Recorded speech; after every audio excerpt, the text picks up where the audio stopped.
Hey, all right friends, welcome you all in today's the Hindu news discussion. Date है आज की 30 सितंबर 2020। इस video में हम पूरे द हिंदू न्यूज़पेपर को एनालिसिस करेंगे और जो भी इम्पोर्टेंट टर्म्स आएंगे उसके बारे में आपको इन्फॉर्मेशन देंगे और साथ ही साथ जितने भी एडिटोरियल आए हैं उनको डिस्कस करेंगे। सबसे पहला जो अपना न्यूज़ आ रहा है that is 60 million Indians, means 6 crore Indians may have been exposed to virus, ICMR survey.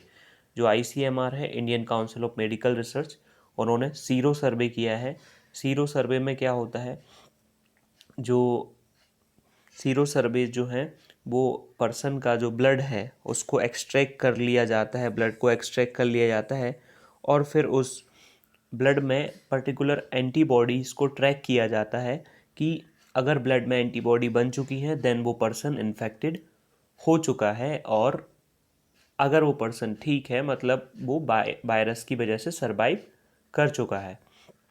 Then इसके बाद नेक्स्ट न्यूज़ आती है, India reject China's unilateral claims on LSE। जो चाइना है वो अपना यूनिलेटरली मतलब अपने मन से क्लेम बना रहा है LSE के ऊपर। बीजिंग जो है मतलब जो चाइना है उन्होंने लद्दाख के स्टेटस पे क्वेश्चन उठाया है कि वो लद्दाख को रिकॉग्नाइज नहीं करते as a Indian territory. India और चाइना ने ट्यूसडे को एक्सचेंज किया sharp statement blaming each other for the continuing border tension with New Delhi, describing China line of actual control claims as untenable and Beijing said it does not recognise the union territory of Ladakh. China ने बोला कि वो union territory of Ladakh को recognise नहीं करता। अब India का क्या स्टैंड है, इंडिया ने कभी भी जो चाइना ने जो डिफ़ाइन की थी लाइन ऑफ एक्चुअल कंट्रोल उसको कभी भी माना नहीं है। ये रिस्पॉन्स दिया है चाइना के जो फॉरेन मिनिस्टर के रिस्पॉन्स में दिया था मिनिस्ट्री ऑफ एक्सटर्नल अफेयर्स ने 7 नवंबर 1959। LSE ऑफ 1959 जो फर्स्ट है वो रेफरेंस की गई थी जो चाइना के प्रीमियर थे जिनका नाम था ज्यू एनलाई। तो आइडिया जो है वो नेहरू जी ने रिजेक्ट कर दिया था। आप साउथ ब्लॉक ऑफिशियल याद रखें कि जो डिफेंस मिनिस्ट्री है उसको साउथ ब्लॉक कहते हैं और जो अपनी फाइनेंस मिनिस्ट्री है उसको नॉर्थ ब्लॉक कहते हैं। Then while we don't recognize the 1959 claim line going by their own। तो अब यहाँ पे इन्होंने बताया है कि इंडिया ने जो बहुत सारे एग्रीमेंट्स किए हैं bilateral border agreement including the 1993 agreement on maintenance peace and tranquillity along the LAC and 1996 agreement on confidence building measures the military field and the 2005 agreement on political parameters। Guiding principal जो इसके हैं वो है peace maintain करना LAC पे और tranquillity मतलब दोनों तरफ से कोई भी जो है वो शांतिपूर्वक बर्ताव करे। Then 2003 में MEA said in fact the two sides have engaged in an exercise to clarify and confirm the LAC। दोनों जो साइड हैं इंडिया और चाइना 2003 तक दोनों का ये मत था कि LAC को क्लियर कर लिया जाए लेकिन फिर डिफाइन नहीं किया गया। नेक्स्ट न्यूज़ आ रही है, एमनेस्टी हेल्प्स इंडियाज ऑपरेशन। जो Amnesty International India on Tuesday said the government had frozen all its bank account leading to all of its work in the country coming to health. जो Amnesty International है वो एक NGO है, उसको government ने उसके सारे अकाउंट फ्रोज कर दिए हैं in violation of FCRA act. Then next one is supreme court ने पूछा है कि गवर्नमेंट कब तक जो है महबूबा मुफ्ती को डिटेंशन में रखेगी और इस पे जो है पिटीशन फाइल की है हेबियस कॉर्पस। आपको पता होगा हेबियस कॉर्पस जो है वो सुप्रीम कोर्ट में डाली जा सकती है और हाई कोर्ट में डाली जा सकती है, एक रिट पिटीशन है। Then detain former chief minister Mehbooba Mufti under the public safety act. तो यहाँ पे डिटेन किया गया है फॉर्मर चीफ मिनिस्टर हैं जो महबूबा मुफ्ती, उनको पब्लिक सेफ्टी एक्ट के अंदर में डिटेन किया गया है। देन जो पब्लिक सेफ्टी एक्ट है वो जम्मू एंड कश्मीर में अप्लाई होता है। अकॉर्डिंग टू दैट एक्ट एक पर्सन को 1 ईयर तक के लिए विदाउट ट्रायल अरेस्ट किया जा सकता है। उसके बाद वो जो टाइम पीरियड है उसको 2 ईयर्स तक बढ़ाया जा सकता है अगर एक पर्सन जो है प्रूजिडिकली टू नेशनल सिक्योरिटी, अगर वो पर्सन नेशनल सिक्योरिटी को हार्म करता है तो उसका टाइम पीरियड और भी बढ़ाया जा सकता है। देन नेक्स्ट यहाँ पे NTCA aster will continue after then capital records DDA proposal AAP MLA then Delhi Jal board tractor incident then SC allows ये not important at all. Then after this next news है farmer groups meet Punjab CM discuss next course of action. जो farmers group है वो Punjab chief minister captain Amarinder Singh से मिले। यहाँ पे अपन को पॉलिटिकल न्यूज़ पे नहीं जाना है, अपने लिए इम्पोर्टेंट क्या है कि asserting that the centre has, अब जो चीफ मिनिस्टर ऑफ पंजाब हैं वो ये बोल रहे हैं कि सेंटर के पास ऐसा कोई राइट नहीं है फेडरल स्ट्रक्चर को हार्म करने का। उनका कहना है कि जो एग्रीकल्चर आता है वो agriculture is in a state list, तो स्टेट गवर्नमेंट के पास ये मैंडेट है कॉन्स्टिट्यूशन के 7th शेड्यूल के अकॉर्डिंग। तो जो ये सेंट्रल गवर्नमेंट का यूनिलेटरली उन्होंने लॉ बनाया है अपने पावर्स का यूज़ करके, तो वो एक गलत स्टेप है, ऐसा चीफ मिनिस्टर ऑफ पंजाब का कहना है। Then next one is Mumbaikar maps its biodiversity it in the first of its own kind attempt. जो मतलब मुंबईकर्स हैं उन्होंने जो भी वाइल्ड लाइफ हॉटस्पॉट हैं उसको शोकेस करने के लिए मैंग्रोव है, अर्बन ग्रीन स्पेसेस हैं, 90 species can be spotted in a city, और उसको इलस्ट्रेट किया है the biodiversity map of Mumbai like this. इस तरह से उन्होंने इसको रिप्रेजेंट किया है। देन सबसे पहला जो अपना एडिटोरियल है अपन यहाँ पे फर्स्ट सेकेंड एंड ये एडिटोरियल डिस्कस अपन नहीं करेंगे, ये डिस्कस नहीं करेंगे, ये बेलारूस के बारे में है, ये कोई केसेस हैं सुप्रीम कोर्ट के। देन ये going beyond me to this we will discuss. Then perils of state overreach, then ये वाला डिस्कस करेंगे। And last one managing the global commons. उसके पहले अपन सबसे पहले कार्टून को डिस्कस कर लेते हैं। ये कार्टून बहुत ही इंटरेस्टिंग है। इसमें जो प्राइम मिनिस्टर है उसके साथ एक पीकॉक है, और इस पीकॉक के जो ये फैदर हैं वो फैदर धीरे धीरे गिरते जा रहे हैं। जैसे जैसे पीकॉक आगे बढ़ रहा है फैदर पीछे जो फैदर हैं वो पीछे गिरते जा रहे हैं। ये सिंपल ये बताना चाह रहे हैं कि ये जो एलाइज़ हैं गवर्नमेंट के, NDA गवर्नमेंट जो है नेशनल डेमोक्रेटिक अलायंस है, उसके जो फैदर हैं वो कम होते जा रहे हैं। इट मीन्स दैट उनके जो एलाइज़ हैं वो धीरे धीरे कम होते जा रहे हैं। चलो नाउ बैक टू वर्क। अपना जो फर्स्ट एडिटोरियल है that is betting the cost. अब जो यहाँ पे बताया है कि जो वैक्सीन्स हैं वो इंडिया में क्यों ज़रूरी है और क्या मतलब उससे हो सकता है विथ, मतलब इंडिया में 6 मिलियन केसेस हो चुके हैं और 1 लाख डेथ हो चुकी है। और इंडिया जो है अब सबसे पहला अपना विंटर सीज़न को एक्सपेक्ट कर रहा है, एंटर ही होने वाला है। और वायरल इन्फेक्शन जो है वो पर्टिकुलरली जो इन्फ्लुएंजा वैरायटी का वायरल इन्फेक्शन है वो धीरे धीरे इंडिया में अब बढ़ना शुरू हो जाएगा। तो ये हो सकता है कि आगे की रिस्क जो होने वाली है उसके बारे में किसी को नहीं पता, बिकॉज ये वायरस जो था वो first of its own kind पहली बार आया ना इंडिया में, तो we don't know about it क्या होने वाला है आगे। अब लेकिन एक और जो प्रोबेबल माइलस्टोन है, मतलब गवर्नमेंट की तरफ से जो एक अच्छी चीज़ है वो ये है कि जो यूनियन हेल्थ मिनिस्टर हर्षवर्धन जी हैं उन्होंने ये बोला कि वैक्सीन जो है वो मार्च के फर्स्ट वीक तक अवेलेबल करा दी जाएगी। तो अर्ली 2021 इट मीन्स दैट उन्होंने ये सब बोला है। अब लेकिन गवर्नमेंट के पास एक कमेटी है जिसको expert committee on vaccine distribution, उसका काम ये है कि वो डिसाइड करती है कि किसको वैक्सीन देना चाहिए। अब कितने लोग एलिजिबल होंगे अर्ली डोजेस के लिए और कॉस्ट कितनी होगी, एंड जो एक मेजॉरिटी ऑफ द पीपल हैं उनके लिए ऐसी कॉस्ट होनी चाहिए, ये ऐसा राइटर का कहना है कि मतलब कॉस्ट होनी चाहिए मेजॉरिटी ऑफ इंडियन के लिए। और who anyway bar the hardest hit by the pandemic in a summer shortage and supply of vaccines are also problems as daunting as making one and pose complex challenges in India.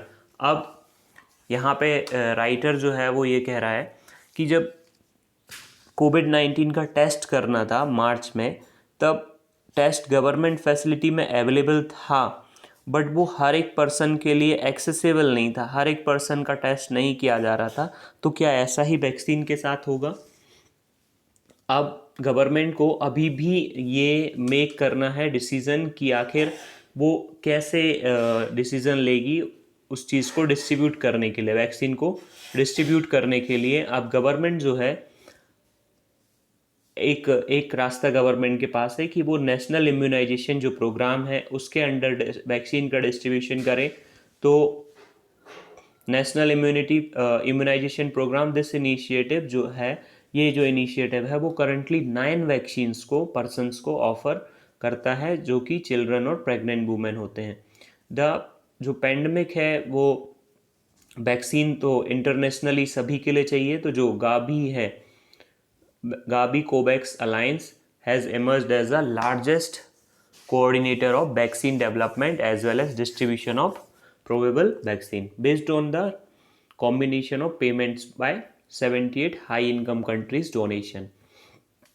78 जो high income countries हैं उनके donation के basis पे बना है, और ये perception है कि 15 से 20% जो है हर एक कंट्री की पॉपुलेशन जो भी वल्नरेबल है उस तक वैक्सीन पहुंच जाए।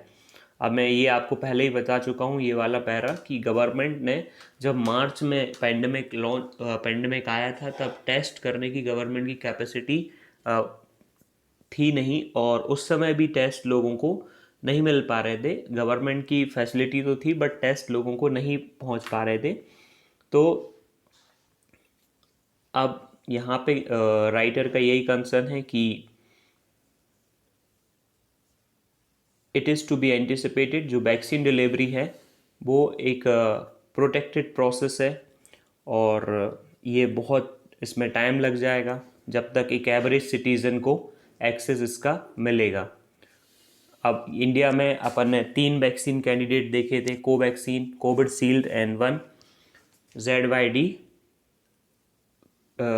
कोविड, ऐसे 3 वैक्सीन के अपन ने कैंडिडेट इंडिया में देखे थे। The next one is it is on wage code that is hasty composition. Hasty मतलब थोड़ा कंफ्यूजिंग कंपोजिशन है वेज कोड का जो गवर्नमेंट ने लॉन्च किया है। अब सबसे पहले जो पार्लियामेंट का ये वाला मॉनसून सेशन था, ये शॉर्टेस्ट था इंडियन हिस्ट्री में, पार्लियामेंट्रेरियन हिस्ट्री में ये सबसे शॉर्टेस्ट मॉनसून सेशन था। तो इस मॉनसून सेशन में गवर्नमेंट ने पार्लियामेंट में 3 न्यू लेबर कोड्स, सबसे पहला है industrial relation code, second social security code, third is occupational safety and health working condition code. तो ये जो हैं वो अब प्रेसिडेंट असेंट के लिए रुके हुए हैं। ये तीनों एक्ट जब हैं, अभी ये बिल हैं, जब कोड है, जैसे ही प्रेसिडेंट इनको असेंट दे देगा ये एक्ट बन जाएंगे। प्राइम मिनिस्टर जो हैं उन्होंने सबसे पहला जो कोड है 2019 में एक पास किया था, that is code on wages 2019। ये क्या है, ये एक्सपेंड हो जाएगा अनऑर्गेनाइज सेक्टर जो है, इंडस्ट्रीज जो अनऑर्गेनाइज सेक्टर में वर्क करती हैं। Old minimum wage act covered only 30% of the total workforce, और वो सिर्फ 30% वर्कफोर्स को कवर करती है, तो इससे थोड़ा और इसमें मतलब बढ़ोतरी होगी। द कोड ऑन वेजेस जो 2019 है seeks to consolidate and simplify 4 pieces of legislation. जो कोड ऑन वेज है वो 4 जो लॉ हैं उनको रिपील करके बनाया गया है। जो फर्स्ट लॉ है that is payment of wages act 1936, और ये जो लॉ हैं वो अलग अलग कंडीशंस में लॉन्च किए गए थे, तो सबके अपने अलग अलग प्रोविजंस थे, बट गवर्नमेंट ने क्या क्या किया है कि इन चारों को इकट्ठा करके एक लॉ बना दिया। तो मेन कंसर्न ये है कि अब ये जब चारों लॉ बनाए गए थे अपने अपने टाइम पे, तो उस समय प्रॉब्लम्स अलग अलग थी, तो उनमें हर एक प्रॉब्लम को क्लियरली डिमार्केट करके उसको एड्रेस किया गया है। उसके बेसिस पे उस लॉ में प्रोविज़न है। बट जो गवर्नमेंट ने अभी जो लॉ लेके आया है उसमें वो प्रोविज़न्स जो हैं उनको थोड़ा शॉर्ट कर दिया गया है, तो ऐसा राइटर का कंसर्न है। और ये जो चार उन्होंने लेबर जो वेजेस एक्ट हैं उसको जो इकट्ठा किया है, उसमें चारों फर्स्ट है payment of wages act, then minimum wages act, then payment of bonus act and equal remuneration act 1976 into a single code. और इसका जो ऑब्जेक्टिव है कि जो second national commission on labour था, जो कि रविंद्र वर्मा जिसके चेयरमैन थे 2002 में बना था, उन्होंने भी ये सजेस्ट किया था कि ये जो लेबर कोड बिल है इस तरह से लेके आया जाना चाहिए। देन ये जो 4 पीसेस ऑफ लेजिस्लेशन है, जैसा कि मैंने आपको बताया कि उसमें 119 सेक्शन थे और न्यू कोड में 69 सेक्शन है। मतलब प्रोविजंस को सॉर्ट कर दिया गया है। Considering the repealed legislation it had definite section, हर एक में डेफिनेट सेक्शन था। Inspectors, penalties and a competent authority and appellate authority और rule making powers, any consolidation will impact their length. और इसमें क्या कर दिया, उन चारों को गवर्नमेंट ने कंसोलिडेट कर दिया है, एक साथ कर दिया है। तो इससे ये होगा कि जो पावर्स हैं वो थोड़े कम हो जाएंगे। देन नेक्स्ट आगे राइटर कह रहा है कि section 37 had authorise the framing of relating rules relating to as many as 38 provisions of act। फिर इसके बाद न्यू प्रॉब्लम्स विल अराइज, जो भी उन्होंने 4 लेजिस्लेशन को रिपील किया है और वो हिस्टोरिकली जो है वो अलग अलग पॉइंट ऑफ टाइम पे एनेक्ट किए गए थे और उनकी उस समय पे अलग अलग सिचुएशन थी। और ये जो एसिम्प्टोमेट्रिक लॉ हैं, अलग अलग लॉ हैं, उनको गवर्नमेंट ने एक सिंगल कोड में कर दिया, जो कि एक इजी टास्क नहीं है और इससे बहुत सारी प्रॉब्लम्स आने वाली है, ऐसा राइटर का कहना है। Wearing a few new concept, the new code retains almost all provisions. थोड़े से बस छोड़ के बाकी सारे प्रोविजंस हैं। Fixing minimum base limits of fines and deductions, minimum and maximum bonus, calculation, allocable and available surplus, as well as gender neutral consideration in fixing wages। Next है इसमें the code will have the same definition of the term worker but a person employed in a supervisory capacity drawing up to 15,000 will also be considered as a worker. और यहाँ पे बताया है to fix minimum base in employment which has more than 1,000 worker to be first included in the schedule.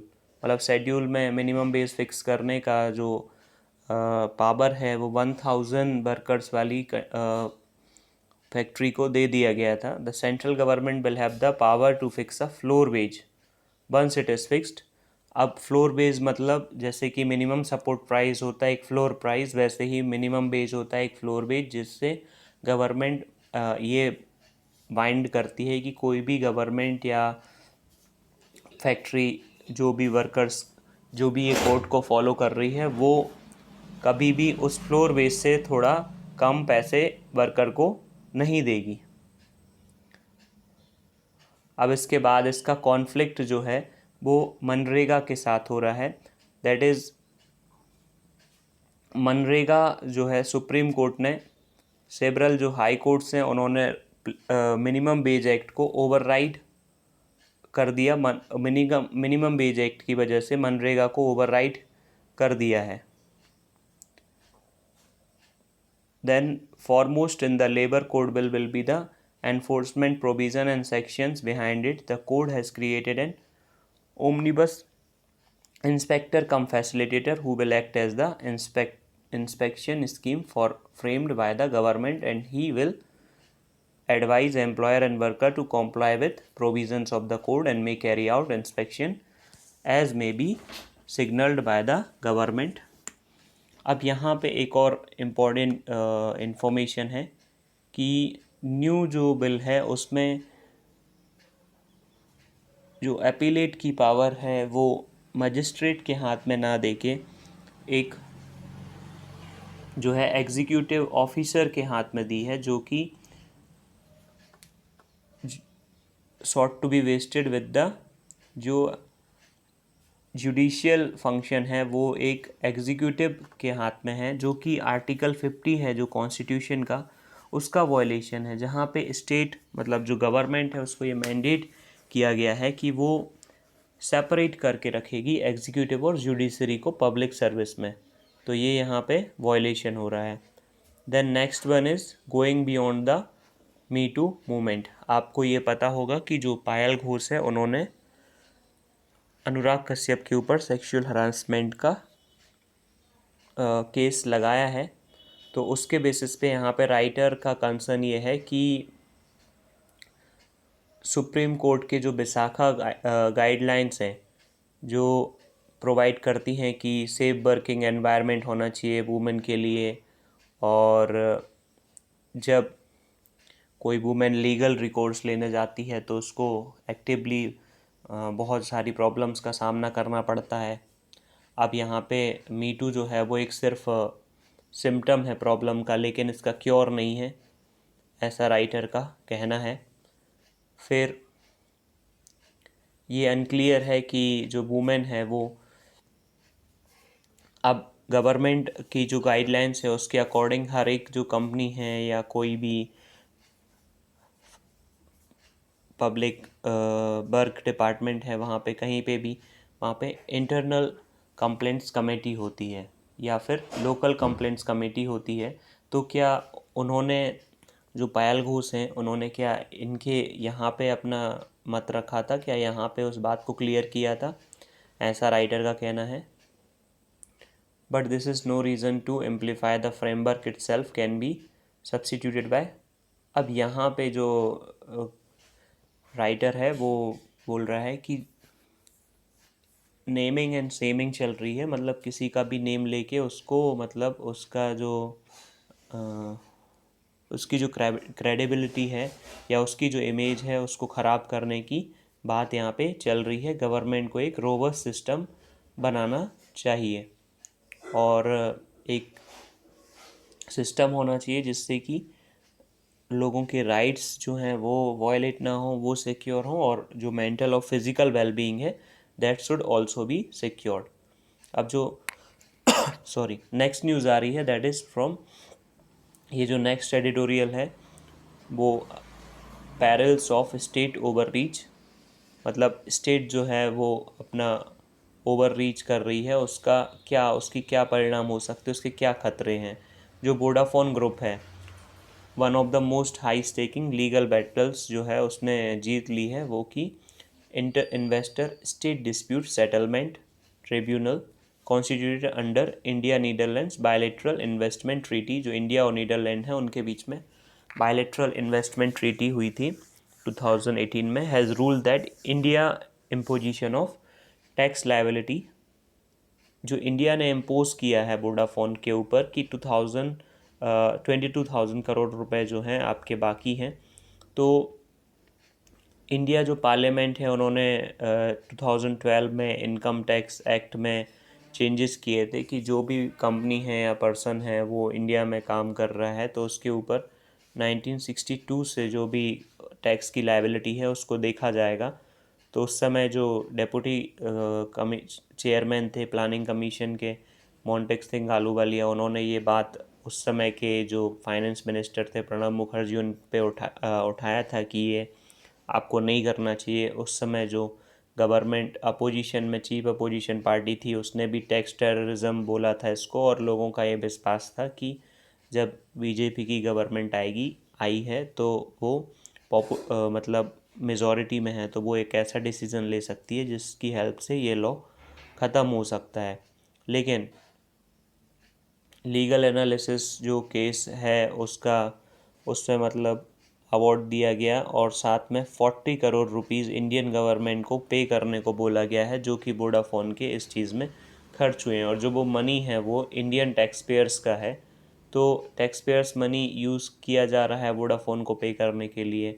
तो important lesson ये है कि जो 3 ऑर्गन है स्टेट के, जो कि है पार्लियामेंट, एग्जीक्यूटिव एंड जुडिशरी, उनको गवर्नमेंट के जितने भी बायलेटरल ट्रेड ऑब्लिगेशंस हैं, टैक्स ऑब्लिगेशंस हैं, उन सब को पूरा करना चाहिए, जिससे कि जो भी वो पावर एक्सरसाइज कर रही हैं ये तीनों बॉडी जो हैं गवर्नमेंट की, वो ऐसा ना हो कि उससे कोई भी जो इंटरनेशनल लॉ है उसका वायलेशन हो और टैक्स पेयर का मनी इस तरह से वेस्ट हो। सेकेंड चीज़ जो है कि यहाँ पे ये लर्न करने की ज़रूरत है कि इंडिया में जो है वो रूल ऑफ लॉ है, और इसी की वजह से इंडिया में जो फॉरेन इन्वेस्टर हैं और उनका कॉन्फिडेंस बना हुआ है और इंडिया की इंटरनेशनल गुडविल है।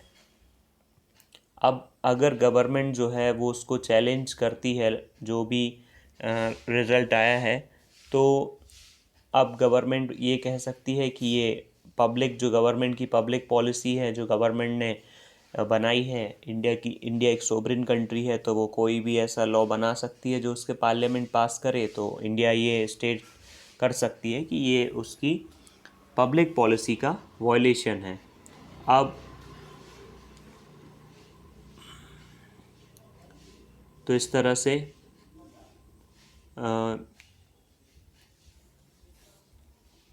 नेक्स्ट इसमें बोल रहा है कि the decision shows the significance of the ISDS regime to hold state accountable under international law.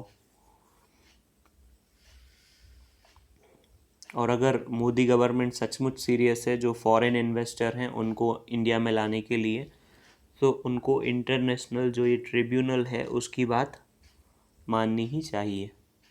Next one है ग्लोबल कॉमन्स के बेसिस पे ये आपको एक न्यूज़ दी हुई है, we need to facilitate the self governance of local commons but provide safeguard at various level. अब सबसे पहले 3 तरह की अप्रोच होती हैं। सबसे पहली होती है टॉप डाउन अप्रोच। कोई भी जो एक लॉ बनता है वो टॉप से डाउन की तरफ, मतलब उसकी पॉलिसी टॉप लेवल पे बना ली जाती है और फिर उसके बाद उसको एक बाउंडेशन के साथ एनफोर्स किया जाता है, जिसमें सभी पार्टीज़ जो हैं वो बाउंड होती हैं उसको फॉलो करने के लिए। सेकंड होता है बॉटम अप अप्रोच, जिसमें कि जो नॉर्मली जो पर्सन है वो बॉटम अप, मतलब नीचे से ऊपर की तरफ वर्क करते हुए जाते हैं। और तीसरा होता है that is multi level and polycentric approach. तो ये अपन को यहाँ पे देखना है कि ये ईयर जो है वो पेंडेमिक आया, then forest fire is also there, then flood and droughts in various places and rapid melting of arctic ice। तो इसकी वजह से जो एनवायरनमेंट है उसका बहुत ही ज़्यादा डिस्ट्रप्शन हुआ है। और अगर ये इवेंट से अपन को कोप अप करना है तो we have to increase our effort कि अपन कैसे एनवायरनमेंट के साथ इंटरेक्ट करते हैं ग्लोबल स्केल पे। अब गवर्निंग शेयर्ड रिसोर्स, जब अपन ये शेयर्ड रिसोर्स, जो ये सारे एनवायरनमेंट है वो एक शेयर्ड रिसोर्स है, अब उसमें अपन को पब्लिक और प्राइवेट दोनों का इंटरेस्ट मैनेज करना है। ईच इंडिविजुअल फार्मर में बेनिफिट फ्रॉम द, अगर हर एक फार्मर जो है वो पंप से इरिगेशन के लिए अपना वाटर नीचे से ड्रॉ कर रहा है, तो इससे वाटर लेवल सीधी सी बात है कम हो जाएगा और हो सकता है इलेक्ट्रिसिटी ब्लैकआउट हो जाए। तो यहाँ पे राइटर का कहना है कि 1968 में बायोलॉजिस्ट जो हैं गैरेट हर्डिन, उन्होंने बताया था कि notion of the tragedy of the commons which implies that communities can not manage their shared resources and require governmental intervention to regulate resources use और प्राइवेटाइज द रिसोर्सेज। उन्होंने बताया कि कम्युनिटीज़ खुद जो हैं वो मैनेज नहीं कर सकते हैं सारे रिसोर्सेज को, उनको गवर्नमेंट के इंटरवेंशन की ज़रूरत पड़ती ही है। In 1990 political scientist Elinor Ostrom published her landmark book on governing the commons that demonstrated that communities can govern on their own their shared resources often better than imposed. अगर उनके ऊपर कोई चीज़ इम्पोज की जाती है तो वो अच्छे से रूल नहीं होता उनके ऊपर। Then global commons refers to a shared resources that can not be managed within national jurisdiction, जैसे कि स्प्रेड ऑफ जूनोटिक डिसीज, जैसे कि कोविड-19, green house gas emission, biodiversity reduction, over fishing और accumulation of plastic waste in sea, ये सारे global Commons हैं। Means सभी का कंसर्न है, ये किसी एक कंट्री के करने से कुछ नहीं होने वाला। तो ये एक बहुत ही अच्छा आइडिया है कि ग्लोबल कॉमन्स को अप्लाई किया जाए। अब ये हो सकता है कि राइटर यहाँ पे कह रहा है कि अगर बॉटम अप अप्रोच अपनाया जाए तो बॉटम अप अप्रोच के साथ एक प्रॉब्लम है कि उसके साथ एक एडवांटेज ये है कि जो लोग हैं उनके पास, जो कम्युनिटी मेंबर्स हैं उनके पास उस चीज़ का नॉलेज तो होता है, कम्युनिटी मेंबर्स हैं उनके पास उस चीज़ का नॉलेज होता है, एक्सपर्टाइज होता, नॉलेज होता है, बट वो उतने एक्सपर्ट नहीं है उस केस में, तो प्रॉब्लम हो सकती है, ऐसा यहाँ पे राइटर का कहना है। Next news is from centre to hold talks with state to curb pollution. जो सेंट्रल गवर्नमेंट है उसको स्टेट्स से बात करनी है पॉल्यूशन को ख़त्म करने के लिए, कम करने के लिए। The next news is from SII commits to making 100 million more vaccine doses. जो सीरम इंस्टीट्यूट ऑफ इंडिया है, जो Pune based Serum Institute of India है, उन्होंने मतलब ये कमिट किया है कि वो 100 मिलियन ज़्यादा वैक्सीन बनाएंगे। तो जो इनिशियल सीड कैपिटल है वो गाबी कोवैक्स जो है वो इंटरनेशनल कोलैबोरेशन है, जो वर्ल्ड हेल्थ ऑर्गेनाइजेशन ने मिलके बनाया है। अब मालाबार एक्सरसाइज जो है वो ट्रेडिशनली उसमें 3 कंट्रीज़ जो हैं, इंडिया, जापान एंड USA रहते हैं, बट गवर्नमेंट ये सोच रही है कि मालाबार एक्सरसाइज में ऑस्ट्रेलिया को भी एंट्री दे दी जाए, जिससे कि जो क्वाड ग्रुप है, क्वाड्रिलेटरल ग्रुप है, 4 country USA, Japan, India and Australia का, वो सक्सीड हो सके। कुछ इंटरनेशनल न्यूज़ है कि आर्मेनिया एंड अज़रबैजान, कल भी ये न्यूज़ थी कि आर्मेनिया और अज़रबैजान जो है उनके बीच में कॉन्फ्लिक्ट का रीज़न है नागोर्नो कराबाख रीजन, जो कि इंटरनेशनली अज़रबैजान की साथ रिकॉग्नाइज़ किया जाता है। एक ऑटोनॉमस रीजन है, लेकिन यहाँ पे अभी रिसेंटली एक रेफरेंडम हुआ, एक वोटिंग हुई वहाँ की एक काउंटी में, जिसके बेसिस पे उन्होंने डिसाइड किया कि वो आर्मेनिया के साथ मिलना चाहते हैं। उसी की वजह से यहाँ पे कॉन्फ्लिक्ट ये हो रहा है। तो आज के न्यूज़ डिस्कशन में इतना ही। Thank you very much.